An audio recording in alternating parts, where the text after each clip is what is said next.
अगर मैं आपको बोलूं कि ट्रेडिंग से पैसे कमाने के लिए सबसे इंपॉर्टेंट चीज़ जो है वो क्या है, तो हो सकता है कुछ लोग मुझे बोलें स्ट्रैटेजी इंपॉर्टेंट है, कुछ लोग बोले रिस्क मैनेजमेंट इंपॉर्टेंट है, कुछ लोग ट्रेडिंग साइकोलॉजी का बोले। बट मेरे हिसाब से ट्रेडिंग में सबसे इंपॉर्टेंट चीज़ ये है कि आप एंट्री कहाँ पे लेते हैं, आप स्टॉप लॉस कहाँ पे लगाते हैं और आप अपना टारगेट जो है वो कहाँ पे रखते हैं। ये तीन चीज़ें बहुत ही ज़्यादा इंपॉर्टेंट है, क्योंकि अगर आपने गलत जगह पे या लेट आपने एंट्री ले ली तो आपका प्रॉफिट जो है वो कम हो सकता है, या आपको जो है वो उस ट्रेड में नुकसान हो सकता है। या आपने अगर स्टॉप लॉस गलत जगह पे लगा दिया तो ये हो सकता है कि मार्केट आपका स्टॉप लॉस खा के वापस जो है वो ऊपर चली जाए। और अगर आपने टारगेट गलत जगह पे लगा लिए तो ये हो सकता है कि प्राइस ऊपर जाए और आपके टारगेट को हिट करने से थोड़ा सा जो है वो नीचे वापस रिवर्स बैक आ जाए और आपका टारगेट हिट ही ना हो। यानी ट्रेडिंग में एंट्री, स्टॉप लॉस और टारगेट सबसे ज़्यादा इंपॉर्टेंट है। तो इसको सही तरीके से लगाना कैसे है, ये आज की वीडियो में मैं आपको बताने वाला हूँ।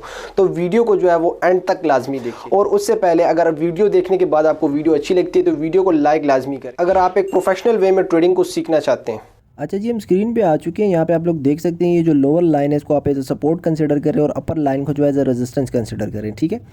तो यहाँ पे अभी सबसे पहले अगर हम एंट्री की बात करते हैं तो एंट्री में लोग मिस्टेक कहाँ पे करते हैं ये मैं आपको बताता हूँ। देखिए, लोग मिस्टेक ये करते हैं कि जैसे कि हमारे पास ये वाला ब्रेकआउट कैंडल है, जो फर्स्ट कैंडल है ये ब्रेकआउट कैंडल होता है क्योंकि इसने रेजिस्टेंस को ऊपर की तरफ ब्रेक किया है। तो लोग गलती ये करते हैं कि जैसे ही ब्रेकआउट कैंडल रेजिस्टेंस को ऊपर की तरफ ब्रेक करती है तो लोग जो है वो ट्रेड ले लेते हैं और अपना स्टॉप लॉस इस प्रीवियस स्विंग लो पे लगा देते हैं। हालांकि ये टोटली रॉन्ग मेथड है, ठीक है। रॉन्ग मेथड क्यों है? क्योंकि सम टाइम्स जो है वो जो ब्रेकआउट कैंडल है रेजिस्टेंस को ब्रेक तो कर लेती है बट सस्टेन नहीं कर पाती, वापस जो है वो नीचे आ जाती है और आपके स्टॉप लॉस को हिट कर जाती है और आपकी ट्रेड क्लोज हो जाती है।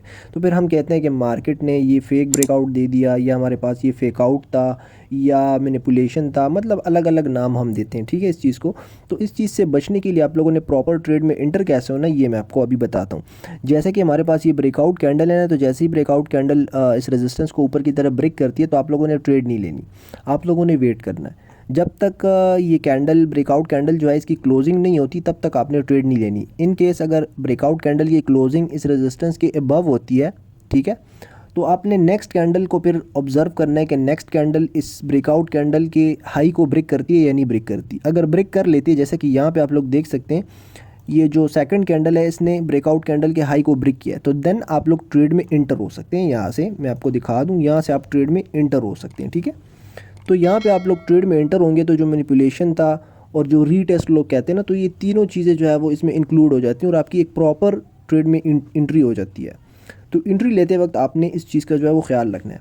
और अभी अगर हम ये बात करें ना कि ये जो ब्रेकआउट कैंडल है ये ऊपर क्लोजिंग ना दे, नीचे क्लोजिंग दे, तो देन आपने ट्रेड में इंटर ही नहीं होना, ठीक है। आपने उस ट्रेड को छोड़ देना है अनटिल अनलेस जब तक नेक्स्ट कैंडल जो है वो इस रेजिस्टेंस के अबव क्लोज नहीं होती और सेकंड कैंडल उस प्रीवियस कैंडल के हाई को ब्रेक नहीं करती, तब तक आपने ट्रेड में इंटर नहीं होना, ठीक है। ये तो अभी हो गई एंट्री की बात हमने की है। अभी हम स्टॉप लॉस की बात करते हैं कि स्टॉप लॉस आप लोगों ने कैसे लगाना है, ठीक है। जैसे कि यहाँ पे मैंने आपको बताया कि मिसाल के तौर पे यहाँ पे आप लोग ट्रेड में इंटर हो गए, तो स्टॉप लॉस लगाने में लोग गलती क्या करते हैं कि जो प्रीवियस स्विंग लो है इस पे एग्जैक्ट स्टॉप लॉस लगा देते हैं, जो कि सबसे बड़ी मिस्टेक है। बड़ी मिस्टेक क्यों है? क्योंकि मैं आपको बताता हूँ, यहाँ पे ये जो हमारे पास प्रीवियस स्विंग लो है ना, ये एज अ सपोर्ट काम करता है। क्योंकि देखिए प्राइस जो है वो रेजिस्टेंस से रिजेक्ट हुई, यहाँ पे प्राइस को सपोर्ट मिली और प्राइस ऊपर चली गई। तो ये हमारे पास एक हिसाब से एक लोकल स्ट्रॉन्ग सपोर्ट आप कह सकते हैं, ये हमारे पास एक स्ट्रॉन्ग सपोर्ट होती है। तो हो सकता है कि प्राइस वापस नीचे आ जाए, ठीक है, वापस नीचे आ जाए, और ये चूंकि हमारे पास एज सपोर्ट काम कर रही है ये एरिया, तो यहाँ से सपोर्ट ले लें और बाउंस बैक होकर वापस ऊपर चली जाए, तो आप लोगों का स्टॉप लॉस यहाँ पे हिट हो जाएगा। अगर आप लोगों ने एग्जैक्ट स्टॉप लॉस यहाँ पे लगाया हुआ है, तो आप लोगों ने स्टॉप लॉस कहाँ पे लगाना है कि जो प्रीवियस स्विंग लो है इससे थोड़ा सा जो है वो नीचे आप लोग अपना स्टॉप लॉस प्लेस कर सकते हैं। क्योंकि अगर प्राइस नीचे आती है और इस सपोर्ट से जो है चूंकि चांस ज़्यादा होता है बाउंस बैक होने का, यहाँ से अगर बाउंस बैक होती है तो आपका स्टॉप लॉस भी हिट नहीं होगा और वापस आपकी टीपी भी हिट होने का चांस होता है, ठीक है। इन केस अगर प्राइस नीचे आती है तो ये सपोर्ट ब्रेक हो जाते हैं, तो फिर चांसेस होते हैं कि प्राइस फर्दर ड्रॉप करे। तो यहाँ पे अगर आपका स्टॉप लॉस हिट हो भी जाए तो फिर मसला नहीं है, ठीक है, क्योंकि प्राइस अगर फर्दर नीचे गिरती है तो यहाँ पे आप लोगों का जो स्टॉप लॉस है वो बेटर होगा। तो ये तो अभी हमने एंट्री की बात भी कर ली और स्टॉप लॉस की बात भी कर ली। अभी हम टारगेट की बात करते हैं, ठीक है। टारगेट जो है मैं आपको बताता चलूँ कि टारगेट स्ट्रैटेजी पर डिपेंड करते हैं कि आप किस स्ट्रैटेजी को यूज़ करके ट्रेड ले रहे हैं। अब हर स्ट्रैटेजी का जो है वो टारगेट अलग अलग हो सकता है। मे बी किसी स्ट्रैटेजी का जो है वो टारगेट 1:3 रेशो का हो, किसी स्ट्रैटेजी का जो है वो 1:5 रेशो का हो, मतलब डिपेंड करता है स्ट्रैटेजी टू स्ट्रैटेजी। तो मैं आपको सजेशन दूंगा कि मिनिमम आप जो भी स्ट्रैटेजी यूज़ करते हैं वो मैटर नहीं करती, बट मिनिमम जो है वो आप लोगों ने 1:2 रेशो की टीपी लगानी। जैसे कि यहाँ पे आप लोगों ने मिसाल के तौर पे ट्रेड ले ली, तो यहाँ पे मिसाल के तौर पे स्टॉप लॉस पे जितना आप लोगों को नुकसान हो रहा है, जैसे कि यहाँ पे आप लोग देख सकते हैं 1.48% का मुझे स्टॉप लॉस पे नुकसान हो रहा है, तो टीपी आपने स्टॉप लॉस के एटलीस्ट डबल रखनी है, ठीक है। यहाँ पे आप लोगों को रेशो भी शो करवा रहा है कि 1:6 की ट्रेड है, तो आप लोगों ने इसको 1:2 पे सेट करना है मिनिमम, ठीक है। यहाँ पे देखिए 1:8 की हो गई, 1:9 की हो गई, ये 1:2 की हो गई। तो ये जो हमारे पास टीपी है ना, ये हमारे स्टॉप लॉस के डबल हो गई अब। तो मिनिमम आपने जो टीपी है वो अपने स्टॉप लॉस के डबल रखनी है, इस चीज़ का आप लोगों ने ख्याल रखना है, ठीक है।